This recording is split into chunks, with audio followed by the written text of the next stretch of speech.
Ahora bien, ¿qué es un bono? ¿Qué es un bono? ¿Han pensado en esto? Bueno, yo he hablado sobre historia de la economía en Harvard y me he dado cuenta que prácticamente ninguno de mis estudiantes tenían la más peregrina idea de lo que eran los bonos. Chicos de 20 años que han entrado a la mejor universidad del mundo y están perdidos. Entonces, un bono simplemente es una promesa que da el gobierno para pagar interés específico, un 3, 4 o 5% a alguien que le presta dinero al gobierno. Y lo que es maravilloso del bono es que se puede comprar y vender. No se queda únicamente en el bolsillo una vez que le prestamos dinero al gobierno. El mercado de los bonos es el mercado financiero más grande del mundo. Es más grande que las bolsas de cualquier país. Y no podemos entender el sistema financiero si no entendemos no solamente que los gobiernos, sino que las empresas financian a partir de los bonos. Y ustedes no saben que los tienen, pero los tienen. Si ustedes tienen una pensión, por ejemplo, un plan de pensiones privada o pública, es muy probable que los activos estén en gran medida en bonos. Ahora bien, todo esto ilustra algo muy interesante que a mí me gusta decirles a los estudiantes. A lo mejor a ustedes no les interesan las finanzas, pero la realidad es que las finanzas están interesadas en ustedes. Las finanzas quieren que ustedes tengan bonos y que tengan una cuenta bancaria. Las finanzas también quieren que ustedes tengan acciones. Ahora, ¿qué es una acción? La acción es una participación, son pequeños pedacitos de propiedad y una acción les permite tener una propiedad de una parte de una compañía. Esta fue una invención en el siglo XVII por los holandeses, ellos lo inventaron. La primera empresa que emitió acciones fue el East India Company. Esta empresa holandesa que fue el inicio de toda la revolución que se dio y que permitió la propiedad de empresas en forma descentralizada. ¿Alguien aquí tiene acciones en Apple? ¿Alguien tiene acciones de Apple? Muy bien. Necesitan tener un poquito de asesoría financiera. Aquí tenemos a una persona. ¿Ven? Muy bien. Ahora, el tener un pedacito de una de las empresas de mayor éxito en el mundo de principios del siglo XXI está maravilloso, es padrísimo. Pero la esencia del capitalismo tiene esta cuestión, y es decir, que la democratización de la propiedad permite tener un pedacito de Steve Jobs, del milagro económico que él hizo. Ahora bien, si tuviésemos tiempo, yo los llevaría a 3 otros componentes del sistema financiero. Si el tiempo y si Mick Jagger dejara de tocar su armónica, también se lo agradecería muchísimo. Mick, por favor, al ratito, por favor, todavía no es tu turno. Pero bueno, hay otras 3 cosas importantes del sistema financiero, que son los seguros, las hipotecas y la globalización. Los seguros, todos tenemos seguros y cada año tenemos más. Quizás saben ustedes que es muy probable que ustedes tengan un accidente en el próximo mes.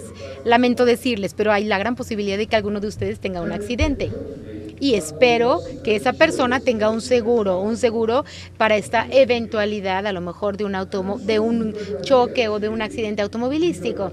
Ahora, ustedes no tienen que preocuparse todavía, jovencitos, pero se van a dar cuenta que cuando quieren tener un auto, alguien le va a decir, no puedes tener tu auto si no tienes un seguro. Y ustedes dirán, eso es una porquería, porque la verdad es que el seguro, cuando ustedes empiezan a manejar, es muy caro. Si ustedes quieren tener un auto a la edad de 17 años en Gran Bretaña, el seguro cuesta más que el auto.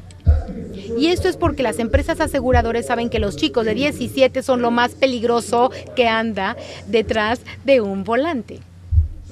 Entonces, las compañías aseguradoras son parte fundamental del sistema financiero y ellos han, por supuesto, implicado grandes ventajas. Hay seguros contra las inundaciones, hay seguros contra algo que ocurre y pierde. Hay seguros de desempleo, es decir, yo tengo seguros que me brotan de las orejas. Nosotros somos los británicos, somos los que más seguros tenemos.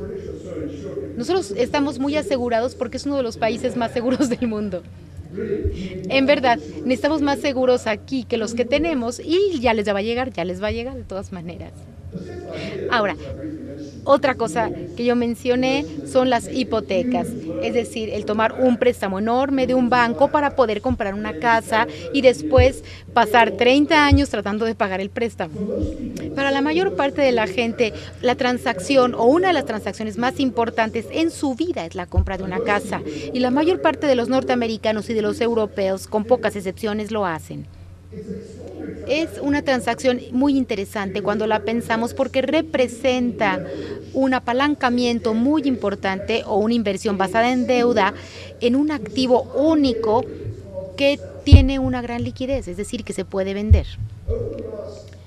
En los últimos 20 o quizás 30 años hubo una campaña constante en el mundo occidental para alentar a la gente a que llevara a cabo inversiones de este tipo.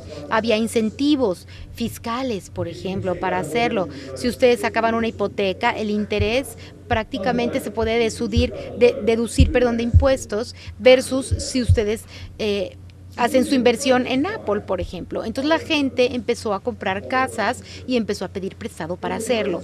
En los Estados Unidos hubo un experimento y el experimento fue ver qué porcentaje de los hogares podían tener su propio hogar, digamos, antes o lo habían logrado antes del colapso financiero.